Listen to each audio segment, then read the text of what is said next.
doing chores. The blow dryer is getting in the way. The cord's hanging down, always in the way.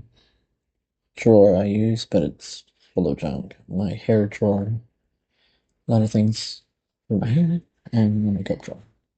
Some boards down there. I'm gonna let the caption speak for itself here. Finding things that don't belong in the bathroom at all, putting them in this red, truly vegan leather bag, and in the white basket, there are things that do belong in the bathroom but need a proper place. That's another truly bag, just SpongeBob bag there. It's actually very spacious, so there's a lot of little things in there that I'm going through, sorting out. Here I am collecting some things for my eyes, my mouth, things that I use daily for my face area, things that are out and get used daily.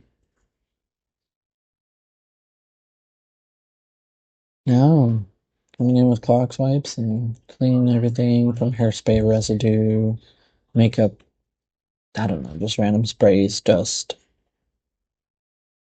steam from the shower. Wiping down the mirrors and the counters. Now I'm starting to organize the medicine cabinet.